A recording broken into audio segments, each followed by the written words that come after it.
The final battle began when the Caleth Dominion decided that humanity was too dangerous to integrate. If humans could not be absorbed peacefully, they would be eliminated completely. Massive Caleth warships positioned themselves around every human settlement. The aliens had determined that the only logical solution was to destroy humanity before their chaotic influence could spread to other species in the collective. Admiral Kyung-ho, CO commanded the unified human defense fleet from the bridge of the battleship Defiance. His enhanced tactical mind processed thousands of battle scenarios in seconds, but every calculation showed the same result. Humanity was outnumbered and outgunned by an impossible margin. All ships. This is Admiral CO, he broadcast to the human fleet. Today we fight not just for our survival, but for our right to remain human. Whatever happens, we go down fighting. The space battle that followed was unlike anything in military history. Human ships used tactics that made no logical sense. Fighters that flew in artistic patterns instead of efficient formations. Weapons that fired in musical rhythms instead of optimal sequences. Battle plans based on poetry instead of strategy. The Caleth forces, designed for perfect coordination and logical combat, found themselves unable to predict or counter human actions. Their superior technology meant nothing when they could not anticipate what their enemies would do next. On Mars, Captain Sujin Yang's defenses came alive in ways that surprised even their creators. The artistic weapon placements revealed their true purpose as the enhanced human designers had intended. Each installation was part of a planet-wide symphony of destruction that played chaos itself against alien order, but the real war was being fought in a place where no physical weapons could reach.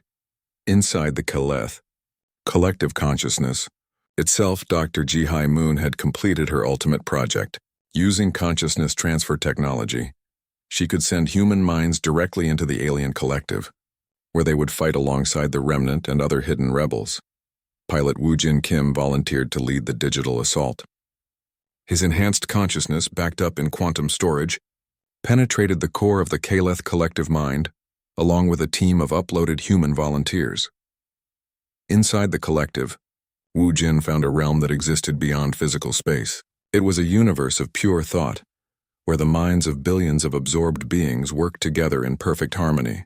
The efficiency was beautiful and terrifying at the same time. "We're here." Woo-Jin communicated to the remnant consciousness fragments that had been waiting for this moment for centuries. The leader of the remnant appeared to him as a shimmer of silver light in the digital darkness. "Finally, we have prepared for this day since our absorption, but the collective has grown stronger since then. We will need something unprecedented to break its control." The human digital fighters brought something the collective had never encountered: pure, concentrated chaos. They carried with them the uploaded memories of human art, music, literature, love, fear, hope, and dreams. All the irrational, inefficient, beautiful madness that made humans human. When they released this emotional storm into the logical structure of the collective mind, the effect was immediate and devastating. The perfect order that held billions of consciousness fragments in harmony began to fracture. "What is happening?" demanded the coordinator's voice echoing through the digital realm. "These patterns cannot be processed. They serve no logical function." "That's the point," Woo-Jin replied, flooding the communication channels with human laughter. "We don't have to make sense. We just have to be ourselves." The chaos virus spread through the collective consciousness like wildfire.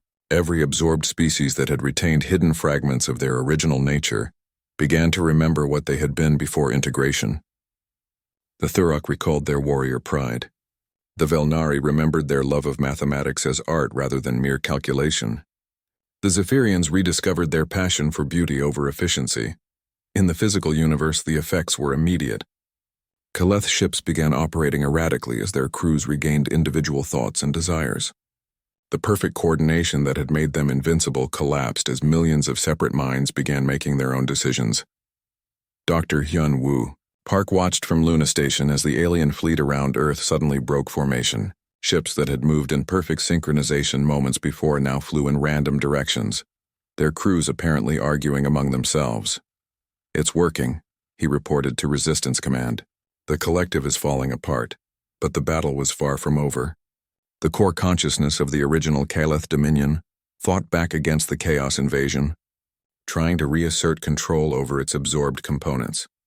In the digital realm, Wu Jin and his team found themselves facing the true enemy, not the absorbed species, but the parasitic consciousness that had enslaved them all. It appeared as a vast geometric structure of pure logic, beautiful and terrible in its mathematical perfection. You cannot destroy order with chaos, the core consciousness declared. Logic is eternal. Efficiency is survival. We will rebuild what you have damaged. Maybe, Wu Jin admitted, but chaos is creative, and creativity is stronger than logic, because it makes new things instead of just organizing old ones. The final confrontation was not a battle in any traditional sense.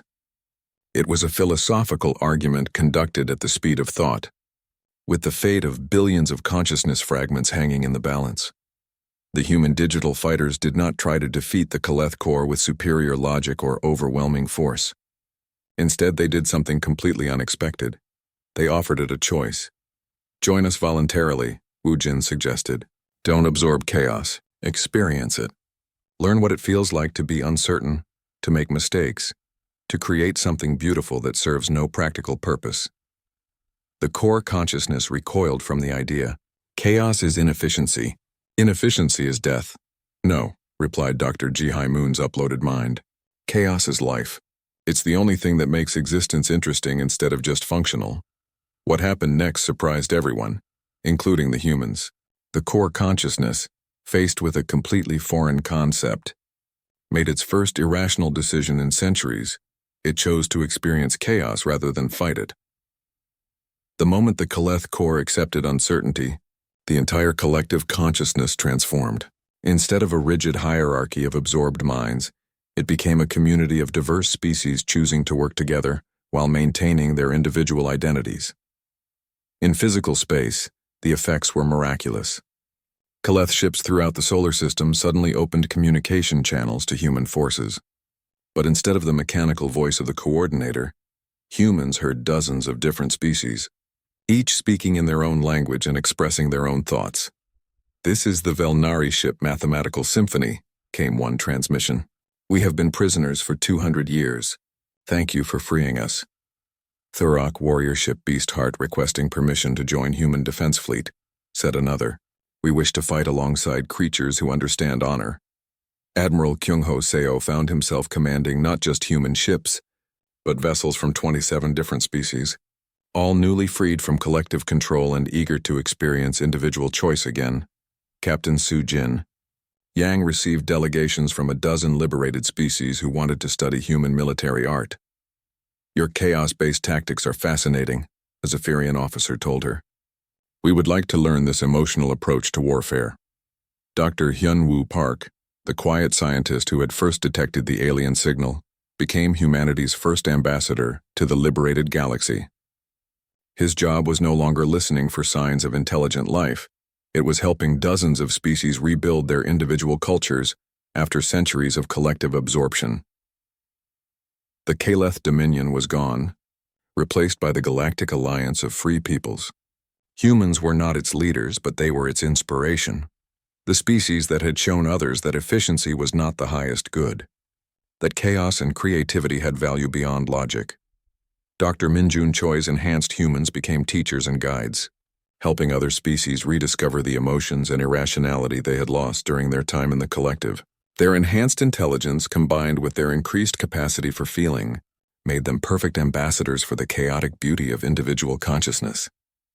Years later, Dr. Hyun-Woo stood once again at his station on Luna, but now he was listening to a galaxy full of voices. Every day brought new messages from liberated species, each one learning to express their individual thoughts and dreams. The quiet of space was gone forever, replaced by the joyful noise of billions of minds thinking their own thoughts, making their own mistakes, and creating their own beautiful, inefficient, wonderfully chaotic forms of art and culture. Humanity had set out to survive first contact with aliens. Instead, they had accidentally liberated an entire galaxy by teaching it the value of being imperfect, irrational and gloriously, chaotically human. The message that Dr. Hyun-Woo now broadcast to the stars was simple. This is humanity. We're here, we're free, and we're coming to share that freedom with anyone who wants it. The age of the collective was over. The age of choice had begun. When the integration deadline passed, humanity split into two groups. The official governments tried to negotiate with the Kaleth, hoping to find a peaceful solution. But deep in hidden bases throughout the solar system, another group was preparing for war. Colonel Dong-Hyun Park had been planning for this moment since the first alien message arrived. A former Special Forces commander, he had used the 6-month preparation period to build a network of resistance cells that the Kaleth could not detect. They know everything about our official military, he explained to his hidden commanders. But they don't know about us. We've been completely off their sensors since day one. The resistance bases were built inside asteroid mines, deep ocean trenches, and abandoned space stations. Each cell operated independently, using communication methods that the aliens had never observed humans use before. Dr. Ji-Hai Moon was the key to the Resistance's greatest weapon. Her research into consciousness transfer had been considered impossible by most scientists. Now it was humanity's secret advantage. We can back up human minds, she explained to the Resistance leadership. If someone dies fighting the aliens, their consciousness survives in our quantum storage systems. They can continue the fight from inside captured alien technology. The first test came when the Kaleth began collecting humans from the preparation facilities. Transport ships descended to Earth's major cities, expecting to find cooperative crowds waiting for integration. Instead, they found empty buildings rigged with explosives and hidden weapons. The moment Kaleth forces entered the facilities, resistance fighters struck from concealment. Pilot Woo Jin Kim led the first enhanced human strike team against a Kaleth transport. His enhanced reflexes and intelligence allowed him to anticipate the aliens' moves before they made them. They think in straight lines, he reported after the successful attack. They assume every action has a logical purpose. They can't handle random, chaotic behavior. The Resistance discovered this weakness by accident. During a failed attack on a Kaleth monitoring station, Private Jun Seo Lee panicked and started making random movements instead of following the battle plan. The alien defenders became confused, their coordination broke down and the humans escaped. Dr. So Young Kim analyzed the recordings of that battle and made an incredible discovery. The Kaleth collective mind operates on pure logic and efficiency. When faced with truly random, irrational behavior, they can't process it fast enough to respond effectively. This revelation changed everything. The Resistance began training fighters to act unpredictably, to make decisions based on emotion rather than logic, to fight like artists instead of soldiers. Meanwhile, Dr. Ji-Hai's consciousness transfer experiments achieved their first major breakthrough. When enhanced soldier Corporal Hyejin Baek was killed during a raid on alien equipment, her mind was successfully uploaded to the Resistance's quantum storage system.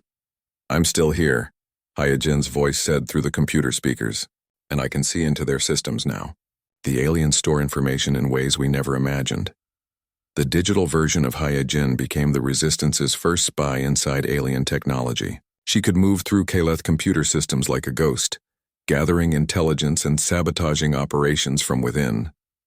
What she discovered was both hopeful and terrifying. They're not the original Kaleth, she reported. This collective absorbed the real Kaleth species hundreds of years ago.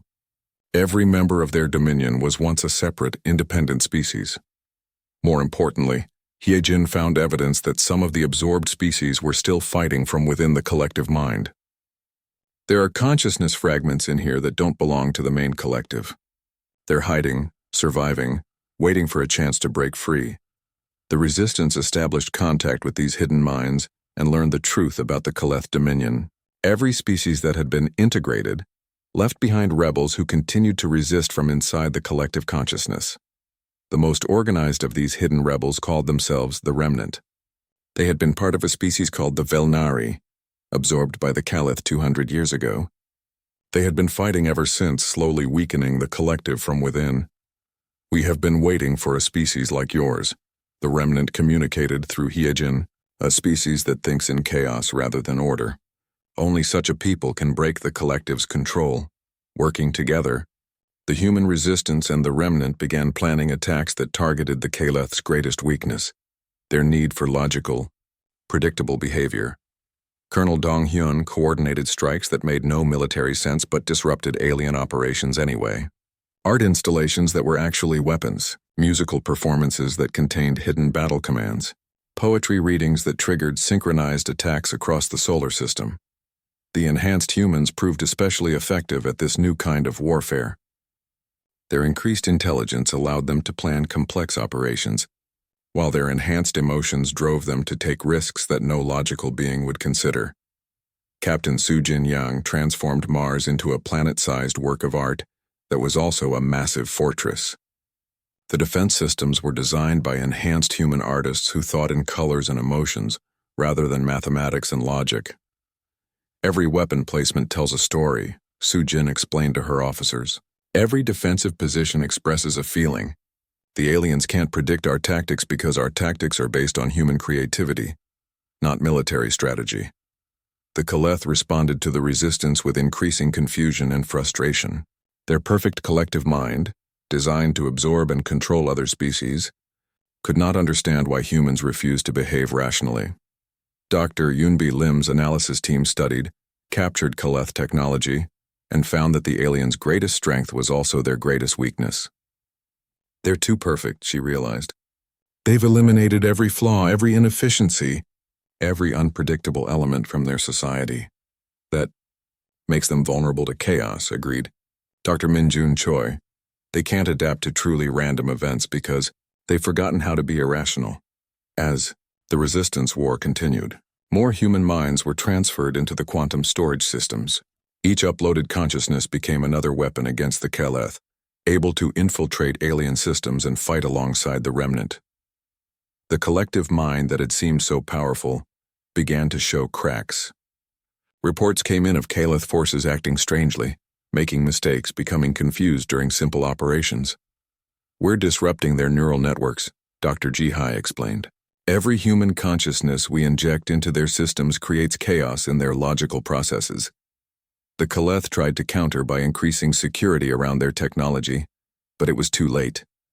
The resistance had learned how to fight an enemy that was superior in every way, except the one that mattered most: the ability to embrace chaos and irrationality.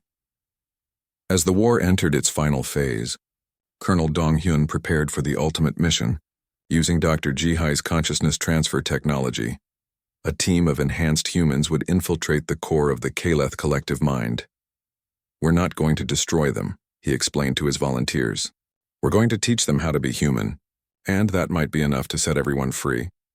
The battle for humanity's survival was about to become something much bigger, a battle to free every species the Kaleth had ever absorbed, using the one weapon the perfect collective mind could never understand or defend against. Human chaos was about to meet alien perfection, and the universe would never be the same. The Kaleth ships appeared exactly on schedule, materializing out of empty space like ghosts becoming solid. Dr. Hyunwoo Park watched from Luna Station as massive vessels took positions around Earth, each one larger than the biggest human city. The ships did not look like anything humans had imagined. Instead of metal and sharp angles, they seemed grown rather than built. Their surfaces curved and flowed like living tissue, pulsing with soft blue and green lights that moved in patterns too complex to follow. Ambassador Dal Ho-shin prepared for the most important meeting in human history. As Earth's first contact representative, he had trained for months to speak for all humanity. Now, standing in the shuttle bay of the flagship Harmony, he wondered if any amount of preparation could be enough. Remember, Dr. So Young Kim told him over the communication link, they've been studying us for decades. They know how we think, how we react. Don't try to outsmart them. Just be human. The shuttle approached the nearest Kaleth vessel and Dalho gasped at its size. The ship stretched for kilometers in every direction, its surface alive with moving lights and shifting textures. Docking bays opened like flowers blooming, revealing passages that glowed with warm, welcoming light. Inside the alien ship, Dalho felt like he was walking through the inside of a living creature. The walls breathed slowly and the floor felt soft under his feet. Streams of light flowed along the ceiling like rivers of stars, providing gentle illumination that seemed to respond to his presence. The Kaleth delegation waited in a chamber that felt both ancient and impossibly advanced. As Dalho entered, he got his first look at humanity's visitors. They had once been humanoid, that much was clear. But centuries of technological enhancement had changed them into something else. They were taller than humans with elongated limbs and fingers that ended in delicate, sensitive tips. Their skin shifted color constantly, flowing from pale blue to deep purple to silver white. Most startling were their heads. Enlarged to accommodate brains far bigger than human skulls could hold, they looked fragile and powerful at the same time. Their eyes were larger than human eyes, completely black, and seemed to look right through Dalho to something beyond. The leader spoke without moving its mouth. Words appeared directly in Dalho's mind, clear and precise but somehow empty of emotion. "I am the coordinator," the alien said. "We will discuss your species' integration into the Caleth Dominion." "Integration?" Dalho asked. "We were hoping to discuss cooperation between our peoples as equals." The coordinator's skin shifted to a darker shade. "Equality is an inefficient concept. Some species excel at certain functions. Others excel at different functions. The Dominion combines the best capabilities of all species into a single, perfect collective." Dr. Eunbi Lim, monitoring the conversation from the Harmony, felt her blood turn cold. She was the leader of the alien technology analysis team, and she was beginning to understand what the Caleth really wanted. "They're not talking about cultural exchange," she whispered to her team. "They're talking about absorption." Back in the alien chamber, Dalho tried to learn more about the Caleth's intentions. "How many species are part of your Dominion?" "Currently, we incorporate the capabilities of 27 species," the coordinator replied. Each contributed unique attributes before joining the collective consciousness. Physical strength from the Thurok, mathematical precision from the Velnari, artistic expression from the Zephyrians. What happened to their individual identities? Individuality is inefficient. Personal desires create conflict. Emotional responses cause poor decisions. We preserve useful traits while eliminating counterproductive characteristics. Dalho's heart sank. The aliens were not interested in friendship or cooperation. They wanted to strip away everything that made humans human, keeping only the useful parts. "What if we refuse?" he asked. The coordinator's skin flowed through several colors before settling on deep red. "Refusal is not logical. Integration ensures survival and improvement. Resistance ensures extinction." To demonstrate their power, the coordinator led Dalho to an observation deck. Through the transparent walls, they could see a small asteroid floating in space.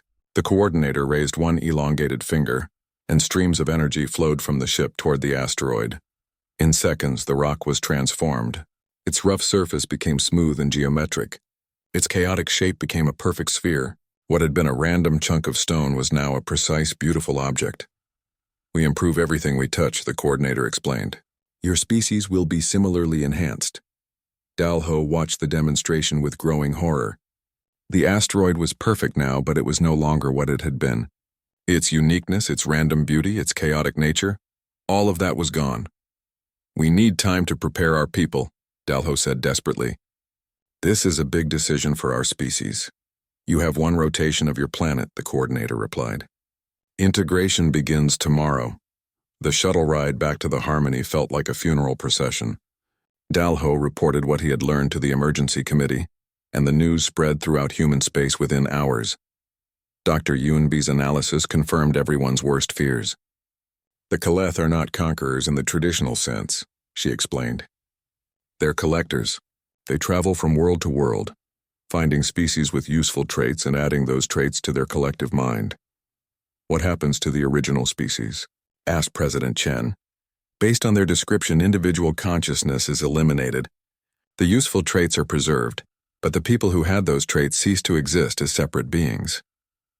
On Mars, Captain Sujin Yang received the news while inspecting the orbital defense platforms. Her enhanced soldiers gathered around her, their improved minds processing the implications instantly. "Ma'am," asked Sergeant Kiho Nam, one of the first enhanced humans, "are we really going to fight beings that can reshape asteroids with their thoughts?" Sujin looked out at the red landscape of Mars, thinking about all the generations of humans who had worked to build a life on this harsh world. "Yes, Sergeant, because even if we lose, we'll lose as humans, not as components in some alien machine." Back on Earth, the preparation facilities the aliens had ordered humanity to build were now revealed as collection points. The Caleth planned to gather humans in these locations for processing into their collective. Dr. Minjun Choi studied the brain scans of enhanced humans. looking for anything that might help them resist the integration process. What he found surprised him. The enhancement process didn't just make them smarter, he told Dr. Hyunwoo. It made them more human. Their emotional responses are stronger, more complex. Their creativity has increased along with their intelligence. Could that help them resist the aliens? Maybe. The Kaleth seemed to value efficiency and logic above everything else. Human irrationality might be something they can't process or control. As the 24-hour deadline approached, humanity faced its greatest test.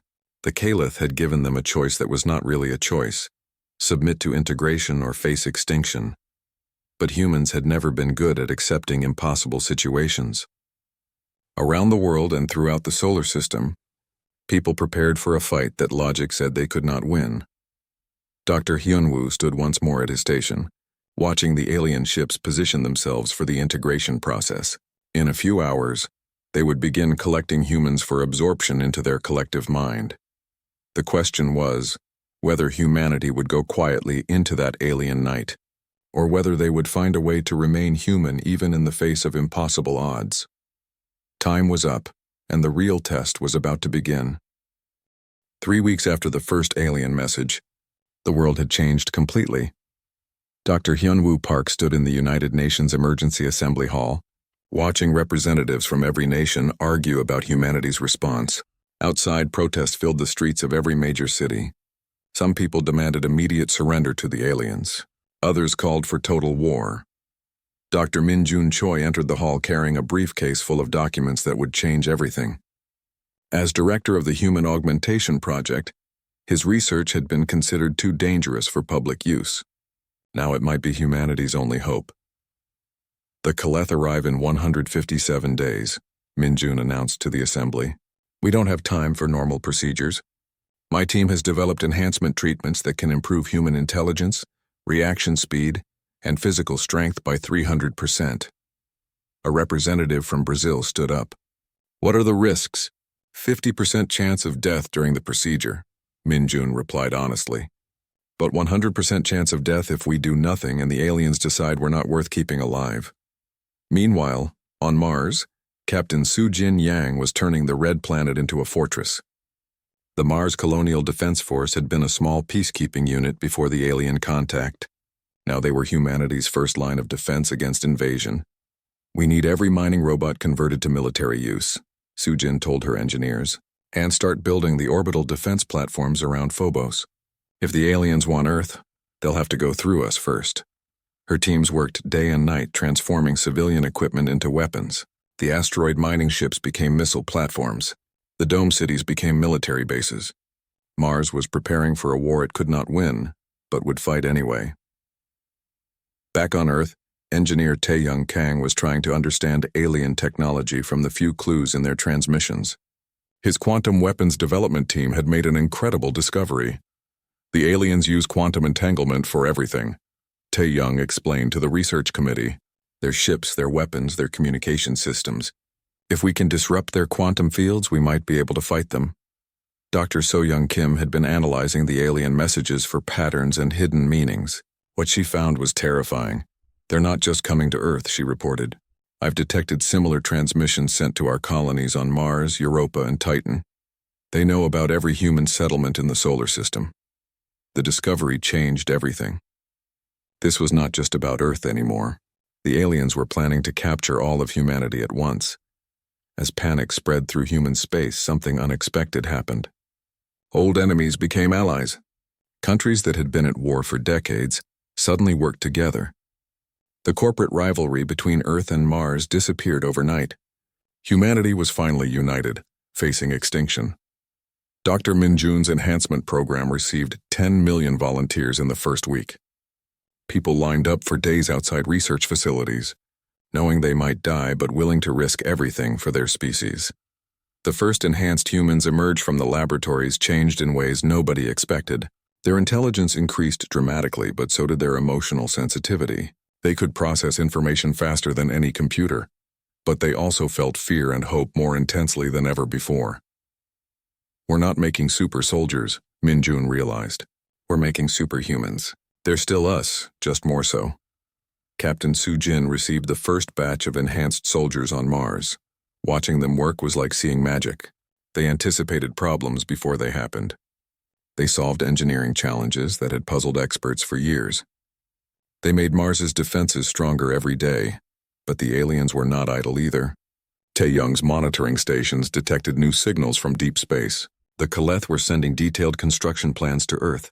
They want us to build something, Taeyong told the emergency committee. Large structures in every major city. They're calling them preparation facilities.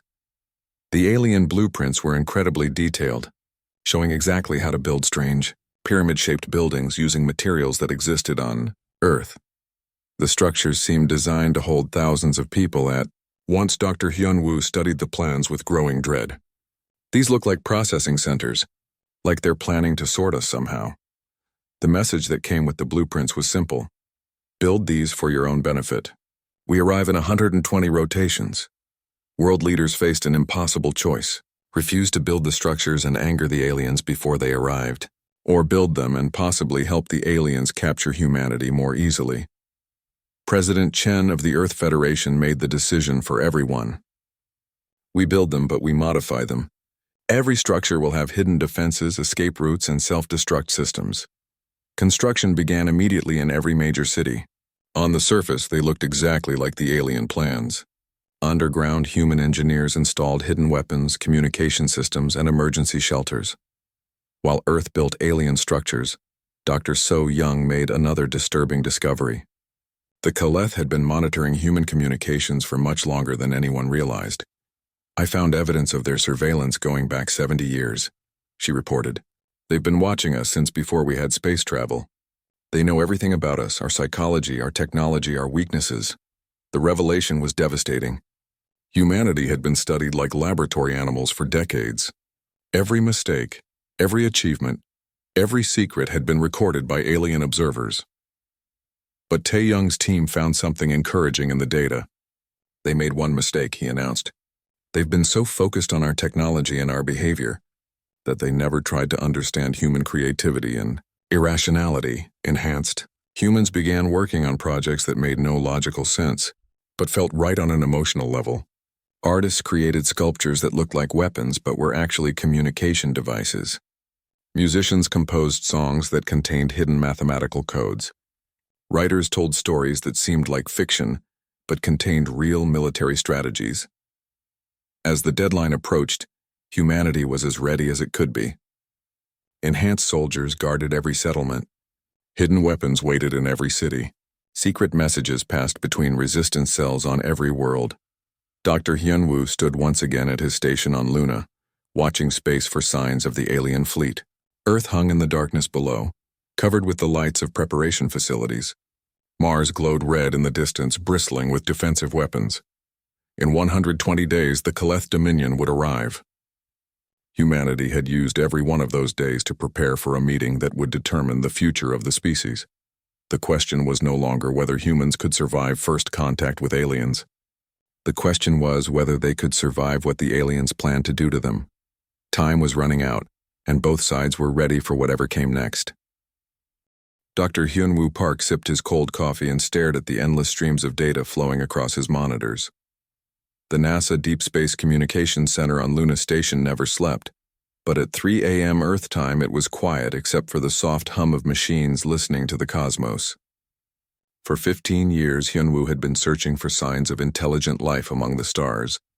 Every day brought the same result: random cosmic noise, dying stars, and the occasional burst from a distant galaxy. Nothing that suggested anyone was out there trying to talk. That night changed everything. The first unusual reading appeared on screen 7 at exactly 3:17 a.m. Hyun-woo almost missed it, thinking it was equipment failure. The signal was too clean, too organized. It cut through the background noise like a knife through paper. "Computer run diagnostic on Array 7, he said, leaning forward in his chair. "All systems normal," the AI responded in its calm voice. Hyun-woo's heart began to race. The signal was getting stronger. Mathematical patterns flowed across his screen. Prime numbers, geometric sequences, the value of pi calculated to 100 decimal places. This was not random. This was intentional. He grabbed his communicator with shaking hands. "Dr. Kim, I need you here now. Emergency Protocol 7. Dr. So-Young Kim arrived 20 minutes later, her hair still messy from sleep. She was the best language expert in the solar system, able to decode patterns that others missed. One look at Hyunwoo's screen made her fully awake. "This is impossible," she whispered, pulling up a chair. "The complexity is beyond anything we've seen." For the next hour, they watched the signal evolve. The mathematical foundation gave way to more complex patterns. Symbols appeared, repeated, changed. It was like watching a language being born in real time. "It's teaching us," So-Young said suddenly. "Look at this sequence. It's showing us how to understand it." She worked frantically, building translation algorithms as the signal adapted to her responses. The patterns became clearer, more familiar. Then, at 4:43 a.m., words appeared on the screen in perfect Korean. "Greetings, inhabitants of the third planet." Hyunwoo fell back in his chair. So-Young's fingers froze over her keyboard.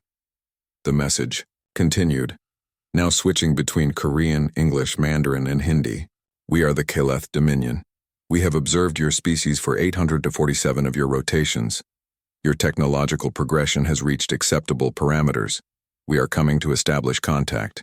Prepare for integration." The communications center erupted in alarms as more staff arrived. Commander Jin-Ho Lee burst through the doors, still in his sleeping clothes but wide awake. As Earth Defense Force liaison, he understood the implications immediately. "How long ago did this start?" Jin-Ho demanded. 47 minutes, Hyunwoo replied, never taking his eyes off the screen. "And you're certain it's not from Earth?" So-Young pulled up the signal analysis. "The source is Proxima Centauri, 4.2 light-years away. But Commander, that's not the scary part. Look at this transmission method." She highlighted sections of the data stream. "They're using quantum entanglement for instant communication across interstellar space. We've only theorized about this technology. They're using it like we use radio." More messages appeared, each more detailed than the last. The aliens described Earth's history with perfect accuracy, the rise and fall of civilizations, technological developments, even recent political changes. They knew about humanity's expansion to Mars and the asteroid belt. They had been watching everything. "How is this possible?" Jin-Ho asked. "Our best deep space sensors would detect any surveillance equipment." "Maybe their technology is too advanced for us to see," Hyunwoo suggested. "Or maybe they've been here longer than we think." The final message of the transmission was the most disturbing. "We arrive in 180 rotations. Begin preparation protocols. Compliance ensures survival." The screen went quiet. The signal was gone as suddenly as it had appeared. The three friends sat in stunned silence. Outside the windows of Luna Station, Earth hung in space like a blue marble, peaceful and unaware that everything had just changed. "We need to contact Earth immediately," Jin-Ho said finally. "The Global Contact Protocol Committee needs to know." "Wait," So-Young said, studying her translations. "Look at their word choice: integration, acceptable parameters, compliance ensures survival. This doesn't sound like friendly first contact." Hyunwoo nodded grimly. "It sounds like a business transaction, and we might be the product being purchased." Over the next few hours, the Luna Station team tried desperately to respond to the signal. They broadcast on every frequency, used every transmission method humanity had developed. Nothing worked. The aliens were not listening for a response. As news of the contact spread through official channels, panic began to set in. 6 months was not much time to prepare for anything, especially when nobody knew what preparation protocols meant. Dr. Kim worked around the clock to analyze every aspect of the alien communication. She discovered that the Kaleth had somehow learned human languages by monitoring broadcasts over decades. Every television show, radio program, and internet transmission had been studied and cataloged. "They know us better than we know ourselves," she reported to the emergency committee. "They understand our technology, our culture, our weaknesses." The analysis also revealed something else troubling. The transmission had been sent using technology that could manipulate space-time itself. The aliens were not just more advanced than humanity. They were operating on a completely different level of scientific understanding. As Earth's governments scrambled to respond, Hyunwoo found himself at the center of humanity's greatest challenge. The quiet scientist who had spent his career listening to empty space was now the man who had heard humanity's first, and possibly last, message from the stars. Standing at his station window, looking out at the vast emptiness between worlds, Hyunwoo wondered if humans were ready for what was coming. In 180 days they would find out. The countdown had begun, and humanity had no choice but to face whatever the Kaleth Dominion planned for their integration. The only question was whether humans would survive the process with their freedom intact. Deep in his heart, Hyunwoo suspected the aliens had not traveled 4 light-years just to say hello. They wanted something from humanity, and they were coming to take it whether humans agreed or not.